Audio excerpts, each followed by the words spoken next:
जैसे कि एक्टिविस्ट की अगर मैं बात करूंगी, हमने देखा है एनआरसी में क्या कुछ नहीं हुआ। क्या एनआरसी राइट नहीं था हमारा सभी का, सभी देशवासियों का? तो वो जो हमले हैं जहां पर देश को खोखला किया जा रहा है, तो डेफिनेटली राहुल गांधी जी की आवाज़ देश को मजबूत करने की आज ये आवाज़ होनी चाहिए और लोगों को उनके साथ जुड़ना चाहिए। और तीसरी बात मैं यह कहूँगी कि महिला सुरक्षा को लेकर कोई भी ऐसे इकदाम या इंतजाम नहीं उठाए हैं मोदी सरकार, जहां पर आपने हाल ही में देखा है कि बिल्किस के रेपिस्टों को किस तरीके से स्वागत के साथ उन्हें आज़ाद कर दिया गया। क्या ये देश का कानून चाहता है? क्या कॉन्स्टिट्यूशन में ये लिखा है? Being a lawyer and activist, तो I am really very much के feeling so sad regarding this running government. एक बात बताइए, मुसलमान जो है मोदी जी के सरकार में कितना डरा सहमा है? देखिए, अगर मेरा पर्सनल ओपिनियन लेना चाह रहे या देश के समाज को देखकर लेना चाह रहे, तो डराया तो जा रहा है। आप देख रहे हैं कितने ऐसे मुद्दे उठा रहे हैं। असल हकीकत को, असल मुद्दों को छुपाने के लिए उन्होंने मंदिर, मस्जिद, नमाज, टोपी, दाढ़ी, हनुमान चालीसा, लाउड स्पीकर, ये तमाम चीज़ें क्या है? और लिंचिंग की अगर हम बात करेंगे तो वो क्या है? उस माहौल से क्या यहाँ का आज 20 करोड़ मुसलमान डरा हुआ नहीं? यकीनन डरा हुआ है। इसका तोड़ क्या? नमस्कार, आदाब, मैं रज़ा अंसारी, द इंडियन खबर पर आपका स्वागत है। यात्रा चल रहा है और यात्रा की सबसे बड़ी चीज़ यह है कि भारत जोड़ो यात्रा में कई सारे लोग ऐसे जुड़े हुए हैं जो किसी पार्टी से नहीं है और दूर दूर से आकर इस यात्रा में जुड़ रहे हैं। तो आपका क्या नाम हुआ? मैं शिराज खाना, हैदराबाद से। अच्छा, हैदराबाद से किस लिए आए आप? भारत जोड़ो यात्रा के शामिल होकर देश के लिए जो मैसेज राहुल गांधी दे रहे हैं, एकता का, यूनिटी का, ये तमाम चीज़ों को लेकर बस उस राहुल गांधी जी के हाथ मजबूत करना है और साथ ही साथ देश को मजबूत करना है, ये सोच लेकर हम लोग भी जुड़ रहे हैं। और आज का वक्त का तकाजा भी यही है कि भारत में तमाम लोगों को जुड़ने की ज़रूरत है। कितना समय लगा हैदराबाद से आने में? नहीं, 25 से 30 किलोमीटर जो रोज़ चल रहे हैं। आपको कितना समय लगा हैदराबाद आने में? मुझे तो 2-3 दिन लगे। गाड़ी पैदल, दिन गाड़ी पैदल। जी। तो आप किस लिए जुड़ी हैं इस यात्रा से? नहीं, मैं तो एक कार्यकर्ता भी हूँ, फिर एक समाज सेविका हूँ। मैं चाहती हूँ कि देश में जो आज हो रहा है कि जिस तरीके से डेमोक्रेसी का यानी कि उल्लंघन किया जा रहा है, यहाँ के डेमोक्रेसी बहुत सारे हमले हो रहे हैं, जैसे कि न्यूज़ में हम आए दिन देखते रहते हैं कि लोकतंत्र के ऊपर हमले हो रहे हैं, कॉन्स्टिट्यूशन के एतबार से आज देश नहीं चल रहा है। ये बात मैं इसलिए कह रही हूँ क्योंकि 4 जजेस ने मिलकर जब बाहर आए हैं सुप्रीम कोर्ट से और उन्होंने कहा है कि हम पे प्रेशराइज किया जा रहा है, हमें फैसले बदलने की ज़रूरत यहाँ पर हमको महसूस पड़ रही है, हम दबाव में काम नहीं करते हैं, इसलिए जज रंजन गोगोई ने बाबरी मस्जिद का फैसला दे दिया।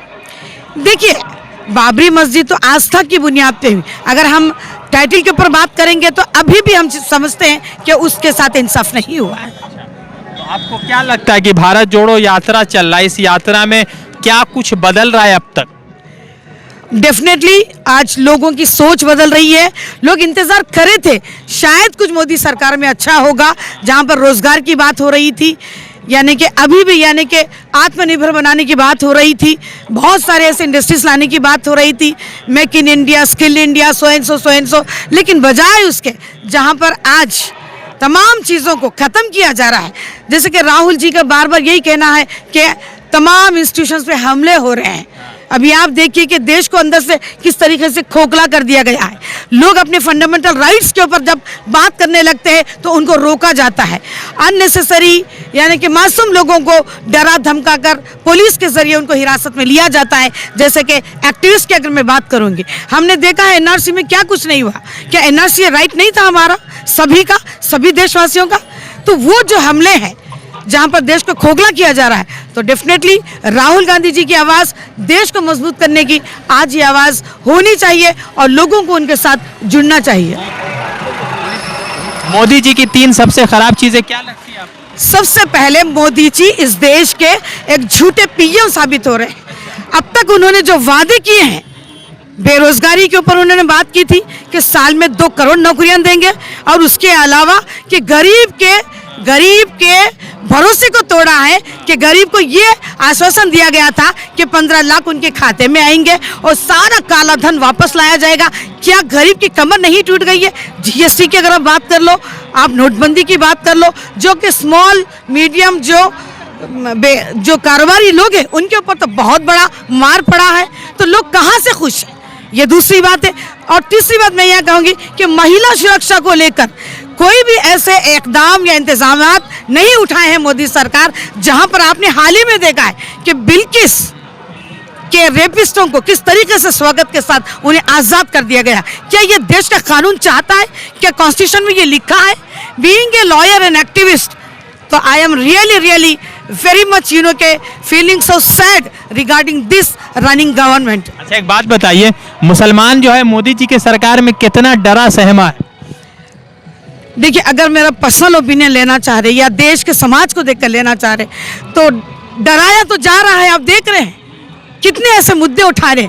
असल हकीकत को, असल मुद्दों को छुपाने के लिए उन्होंने मंदिर, मस्जिद, नमाज, टोपी, दाढ़ी, हनुमान चालीसा, लाउड स्पीकर, ये तमाम चीज़ें क्या है? और लिंचिंग की अगर हम बात करेंगे तो वो क्या है? उस माहौल से क्या यहाँ का आज 20 करोड़ मुसलमान डरा हुआ नहीं? यकीनन डरा हुआ है। इसका तोड़ क्या है? यही जो राहुल गांधी जो कर रहे हैं, भारत जोड़ने की जो बात कर रहे हैं, हर वर्ग को, हर समाज को, चाहे वो हिंदू हो, सिख हो, ईसाई हो, कोई भी हो, तमाम लोगों को जो जोड़ के बात कर रहे हैं। क्योंकि हमारा देश का संविधान खुद इसकी इजाजत देता है। संविधान की बुनियाद खुद यानी कि लोकतंत्र पर और जोड़ के समाज में रखने की बात करता है। तो डेफिनेटली राहुल जी इसका तोड़ है। तो बदलेगा समाज इससे? डेफिनेटली बदलेगा, क्योंकि अच्छाई हमेशा बुराई के ऊपर गालिब होती है और बुराई का खात्मा एक दिन होता ही होता है। देखिए, आज मुसलमान ही नहीं डरा हुआ है, सभी दूसरे तबके भी डरे हुए हैं। आज आप दलितों की बात ले लीजिए, आप कमजोर तबके की बात ले लीजिए, आप तमाम लोग डरे हुए हैं। इसीलिए राहुल जी ने ये जो इनिशिएटिव निकाला है भारत जोड़ने का, वो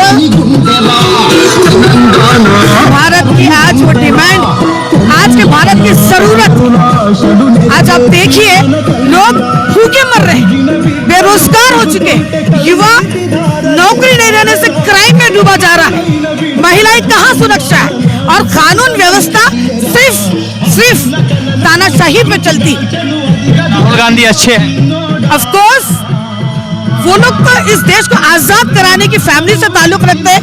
भारत आजाद होने से पहले गांधी फैमिली इन्वॉल्व थी।